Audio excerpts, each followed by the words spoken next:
தாய் தமிழ் உறவுகளுக்கு வணக்கம். காங்கிரஸ் அமைச்சரை பதவி நீக்கம் செய்கிறார் ஜோசப் விஜய். காங்கிரஸ் அமைச்சரை பதவி நீக்கம் செய்கிறார் ஜோசப் விஜய் என்ற தலைப்பில் இந்த காணொலியை காண்கிறோம். மே 10ஆம் தேதி தமிழ்நாடு முதலமைச்சராக பொறுப்பேற்றார் ஜோசப் விஜய். மைனாரிட்டி அரசாங்கம் அமைத்தார். காங்கிரஸ் கட்சி 5 சட்டமன்ற உறுப்பினர்களை தமிழக வெற்றி கழக அரசுக்கு ஆதரவு வழங்கியது. 2 அமைச்சர்களை அதற்கு பதிலாக பெற்றது. காங்கிரஸ் கட்சியை சார்ந்த ராஜேஷ்குமார் மற்றும் மேலூர் விஸ்வநாதன் ஆகியோர் அமைச்சர்களாக பொறுப்பேற்றனர். தற்பொழுது அமைச்சர் விஸ்வநாதனை பதவி நீக்கம் செய்ய திட்டமிட்டுள்ளார் ஜோசப் விஜய். சமீபத்தில் மேலூரில் நடைபெற்ற மாரத்தான் விழாவில் காயமடைந்த மாணவிகளுக்கு முதலுதவி என்ற பெயரில் சிகிச்சை செய்ததாக விஸ்வநாதன் மீது குற்றச்சாட்டு எழுந்தது. அது சமூக வலைதளங்களில் வைரலாகியது.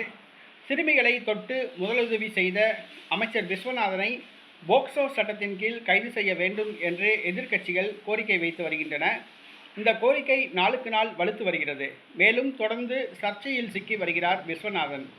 ஆகவே காங்கிரஸ் கட்சியை சார்ந்த அமைச்சர் விஸ்வநாதனை பதவி நீக்கம் செய்ய ஜோசப் விஜய் திட்டமிட்டுள்ளார். அதற்கு பதிலாக காங்கிரஸ் கட்சி சட்டமன்ற உறுப்பினர் வேறு ஒருவரை அமைச்சராக பரிந்துரை செய்யுமாறு ஜோசப் விஜய் கேட்டுக்கொண்டுள்ளதாக கூறப்படுகிறது. காங்கிரஸ் கட்சியை சார்ந்த அமைச்சர் மேலூர் விஸ்வநாதன் பதவி நீக்கம் செய்யப்படுகின்றார்.